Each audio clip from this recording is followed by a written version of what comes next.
북한이 어제 동해상으로 단거리 탄도미사일 한 발을 발사했습니다. 미국의 중간선거 개표가 이뤄지는 도중에 이뤄진 건데요. 미국은 영내 평화와 안정에 대한 위협이라며 비판의 목소리를 높였습니다. 한편 민주당이 미국 중간선거에서 예상외로 선전하며 바이든 대통령은 일단 한숨 돌리게 됐습니다. 중간선거 뒤 대북정책 기조에 어떤 변화가 있을지 관련 내용들 김진아 한국외대 LD학부 교수 모시고 말씀 나눠보겠습니다. 교수님 어서 오십시오. 어서 오세요. 네. 먼저 미국의 중간선거 얘기를 간단하게 짚어보겠습니다. 일단 전반적으로 공화당이 우세할 거란 분석이 많았는데 민주당이 예상 밖에 지금 선전을 하고 있습니다. 이 상황에 따라서 우리나라에도 미치는 영향이 좀 있기 때문에 교수님께서도 중간선거 상황 좀 보고 계실 것 같거든요. 어떻습니까? 네. 중간 선거에서 민주당이 좀 약세가 될 거다라고 생각했던 것은 사실 이게 중간 선거가 아무래도 대통령 평가의 의미이다 보니까 그런 것이고요. 그리고 워낙에 기대치가 낮았기 때문에 지금 하원에서는 일단 공화당이 아무래도 다수당이 되는 예측은 그대로 맞는 듯 하고요. 그렇기 때문에 그 차이를 좀 우리가 너무 크게 생각을 했다라는 그런 거가 좀 달랐던 점이라고 생각이 들고요.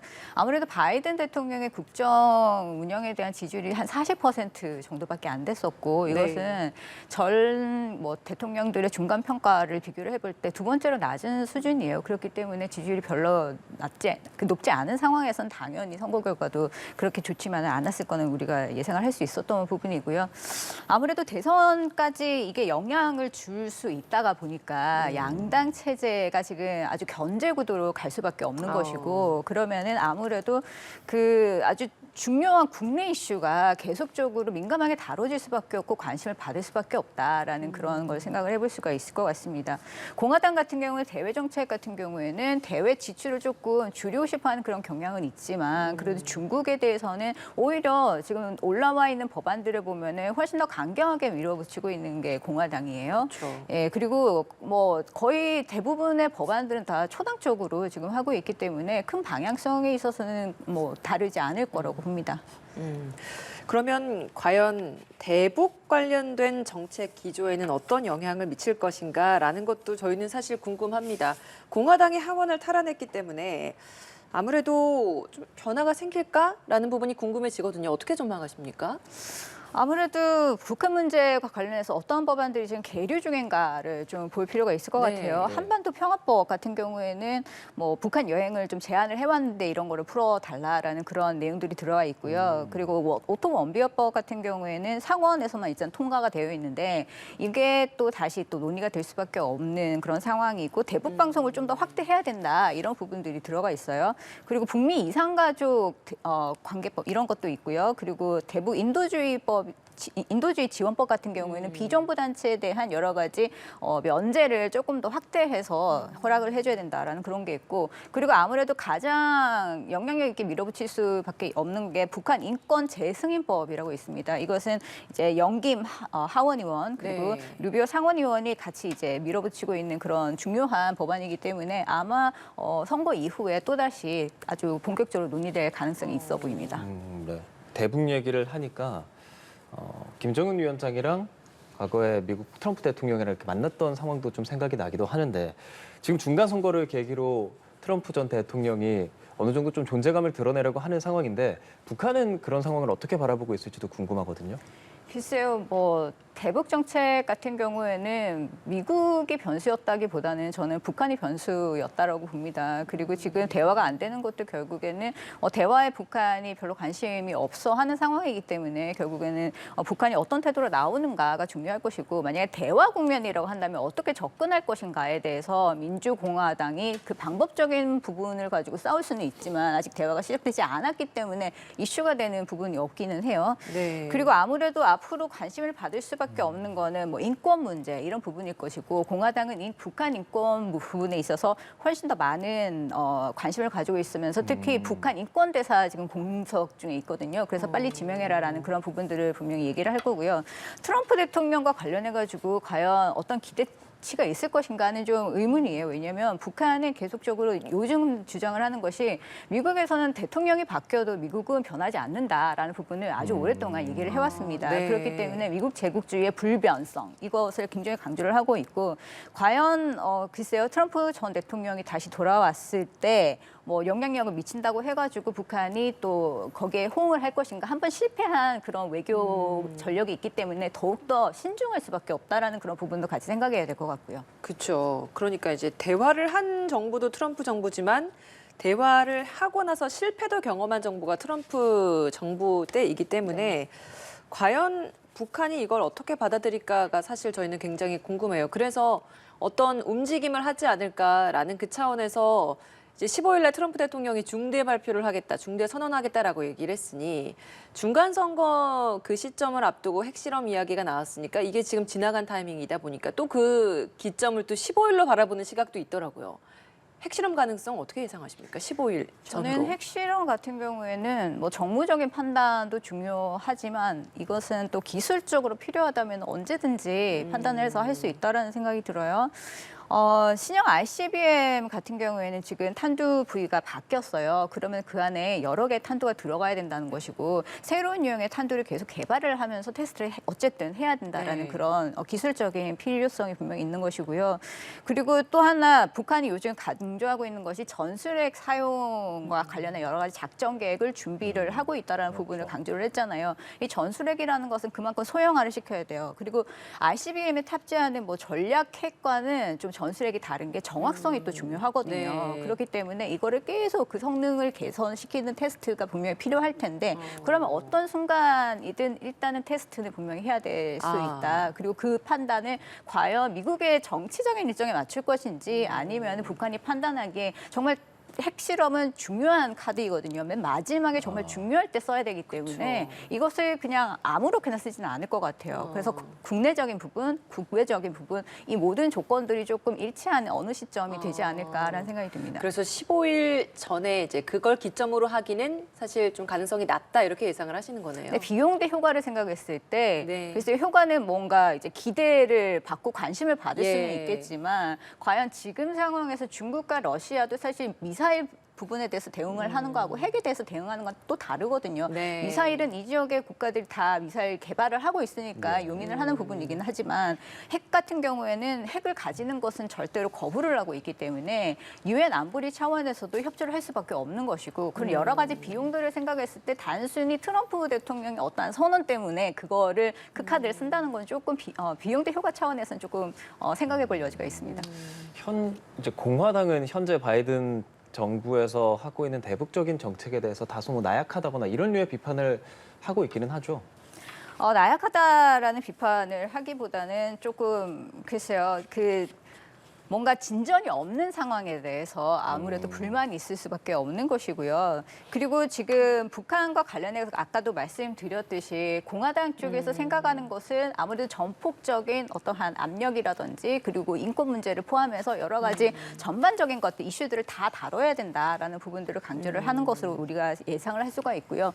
그리고 뭔가가 뭐 공화당이 다수당이 되어서 하원을 장악해가지고 뭐 다른 차원의 어떤 방향성이 결정될 것인가? 저는 동맹 관계에 있어서는 적어도 여러 가지 협의를 통해서 풀어가기 때문에 일정한 지속성을 가질 수밖에 없다라는 것이고요. 그리고 여러 가지 동맹 협의체들을 이미 만들어놨기 때문에 이 협의체들이 어떤 이제 결과를 만들어내느냐에 따라서 계속 경로 지속성을 보일 가능성도 분명히 있습니다. 게다가 동맹이 중요하다는 얘기는 한국도 중요하지만 일본도 마찬가지로 중요하다는 얘기거든요. 예. 그럼 일본의 대북 스탠스가 어떤 것인지 지금 일본의 대북 스탠스는 아무래도 좀 강경할 수밖에 없어요. 미사일 네. 실험을 하고 있는 상황에서 그렇기 때문에 조금 강경한 그런 구도를 계속 가져가면서 좀 대화를 시도하기가 조금 어려운 그런 환경이 조성되지 않을까 예상을 해봅니다. 중간 선거 분위기 쭉 살펴봤는데 이게 우리는 이제 대북 정책과 어떻게 연관이 되느냐라는 이야기 다뤄보지 않았습니까?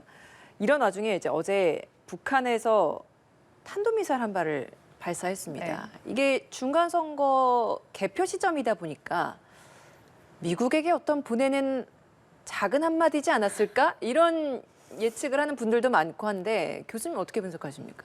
그렇게 보실 수도 있을 것 같긴 한데요. 이게 단거리 미사일이었지 예. 않습니까? 지금까지 계속 쐈었던 형태의 또 한 번이기 때문에 과연 미국이 지금 중간 선거로 국내 이슈를 다루는데 집중이 되어 있는데 관심을 가질 만큼의 가치가 있었을까? 라는 질문을 해볼 수가 있고요. 그리고 태극 훈련 때문이다라고 이제 말씀들을 많이 하시기도 네. 하는데 태극 훈련은 지하 벙커에 들어가서 컴퓨터 시뮬레이션을 하는 거예요. 이거는 시나리오가 이미 다 정해져 있고 거기에 대응을 하는 것이기 때문에 뭐 내용 자체가 단거리 미사일 발사 때문에 변할 수도 없는 것이고요. 그러면은 과연 비용 대 효과를 생각했을 때 뭐가 더 있냐 생각을 해보면 아까도 제가 말씀드렸듯이 기술적인 그런 여러 가지 일정들이 있을 것이다. 그것을 맞추기 위해서 어쨌든 이 미사일의 정확성을 높이고 사거리를 넓히고 이렇게 이제 유도를 할 수 있는 그런 부분들을 기술적으로 높여야 되는 그런 여러 가지 것들을 고려하지 않았을까. 그게 아무래도 가장 큰 고려 사항이었을 것이다 생각이 듭니다. 대외적인 요인도 있었을 수도 있지만 북한 자체적으로 기술 발전을 위한 실험이었을 가능성이 높다라는 네, 말씀이시죠? 그렇죠. 대외적인 요소를 굳이 한 가지만 더 여기다가 붙이자고 하자면은 미중 관계가 이렇게 갈등 속에 있고 그리고 예. 우크라이나 때문에 미러가 협력하지 않는 상황에서는 지금 북한으로서는 아주 좋은 상황이에요. 단거리, 뭐 중거리 이런 것들을 계속 테스트를 해도 아무도 리액션을 하지 않는 상황이기 때문에 빨리 속도를 내야겠다라고 생각을 할 수 있는 부분이기 때문에 그런 부분들은 고려했지 않을까 생각이 듭니다. 그럼 이번에 미사일 떨어진 해상 인근에서 북한 군용기가 비행 활동을 하는 게 포착되기도 했잖아요. 이렇게 같이 그러니까 미사일 발사와 군용기 비행을 같이 하는 것 이것도 기술적인 어떤 발전을 위해서라고 생각하면 되겠습니까? 글쎄요, 그거는 비행 궤적을 군 당국에서 조금 더 면밀하게 파악을 한 다음에 판단할 수 있는 사안인 것 같고요. 지난 6월 중순에서도 포경 사격하고 그리고 군용기 띄우고 그리고 단거리 쏘고 이렇게 예, 연속적으로 예. 했지 않습니까? 이 동시성 이거는 조금 더 생각을 해봐야겠지만 가장 중요한 건 뭐냐면 복합적으로 어떠한 충돌 시나리오가 발생할 수가 있다. 그리고 거기에 우리가 조금 더 이제 복잡하게 대응을 해야 되는 그런 상황도 우리가 가정을 해서 대비를 해야 된다. 이런 부분들은 좀 주목할 필요가 있겠죠. 예. 북한이 최근에 ICBM 발사했습니다. 그 ICBM 발사 당시에 2단까지는 분리가 됐는데 그 후에 이제 비정상 비행하면서 실패하지 않았습니까? 근데 이와 관련해서 북한이 대륙간 탄도미사일을 이용한 전자기파 공격을 시험했을 수 있다. 이런 관측이 나왔어요. 이게 어떤 의미입니까? 전자기파 얘기는 아주 오래전부터 나왔습니다. 이거 핵실험을 할 때 만약에 이런 부분을 고려할 수는 있겠는데요. 핵을 고고도 상공에서 탁 터트리면은 그것이 낙진이 아래로 떨어지지 않는 대신에 전자폭풍을 일으킬 수가 있어요. 그러면은 직접적으로 사람들에게 인명피해는 주지는 않을지언정 전자제품들은 이제 프라이를 시킬 수가 있는 거죠. 예. 전자레인지에 뭔가를 넣고 돌린다고 생각을 하시면 될 거예요. 아. 간단하게 말씀드려서.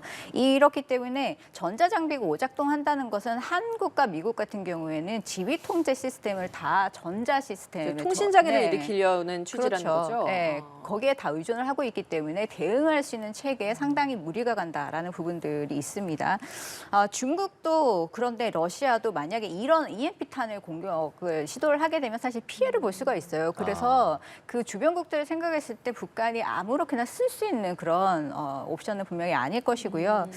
그리고 만약에 또 한 가지 우리가 조금 고민해야 될 것이 EMP탄을 쓰게 된다면 아까 인간들에게 어떠한 피해를 주는 건 아니라고 말씀드렸잖아요. 네. 그럼 인명살상이 안 일어난다고 할 때 과연 미국이 어떤 식으로 대응을 해야 될 것인가 좀 복잡해져요. 그렇기 때문에 이것은 뭐 단지 뭐 전자장비를 무력화시켰다라는 것 가지고 핵을 썼다 해서 핵으로 대응할 것인가 이런 부분까지 에스컬레이션을 시켜야 될 것인가 여기에 상당한 고민이 들어가기 때문에 전략적으로 좀 문제가 있는 것이고요. 이렇기 때문에 한국군도 사실은 EMP탄에 주목을 하면서 방호 대책들을 상당히 강구를 해왔습니다. 그래서 오래전부터 이 방호 시설 그리고 장비들을 다 점검을 해왔었고 그리고 미비한 점들이 있으면 계속 보완하는 그런 작업들을 해왔기 때문에 앞으로도 뭐 보호 회로를 설비를 한다든지 시설을 보강하다든지 그런 부분들은 계속 될 거로 예상이 됩니다. 예, 교수님, 그러니까 북한의 이 도발들 연이어 보도를 해드리고 이렇게 말씀도 나누고 있는데 결국에는 저희가 집중하는 것이 핵실험에 대한 얘기거든요.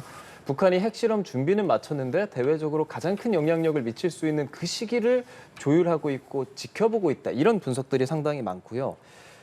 윤석열 대통령이 해외 순방길에 나서서 G20에 참석하는 이 시기가 될 수도 있다. 그리고 11월 29일이 핵무력 완성선언 5주년이거든요. 이때가 될 수도 있다. 그러니까 올해 안에 이런 큰 상황들에서 북한이 핵실험을 할 거라는 가능성도 제기되는데 교수님 어떤 부분에 좀 무게를 실으실지요?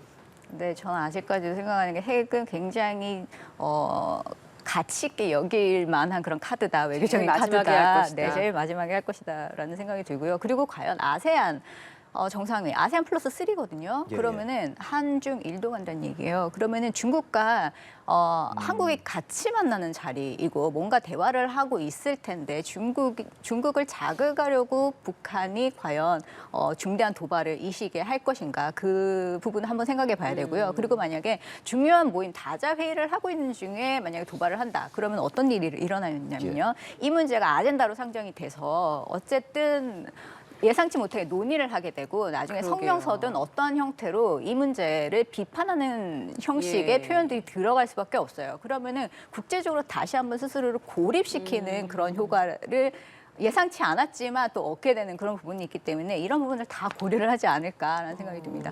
그래서 올해를 넘길 가능성도 있다. 이런 시기에는 굳이 핵실험을 하진 않을 것이다. 이렇게 전망을 하셨습니다. 알겠습니다. 김진아 한국외대 LD학부 교수와 함께 이야기 나눠봤습니다. 오늘 말씀 고맙습니다. 고맙습니다, 교수님.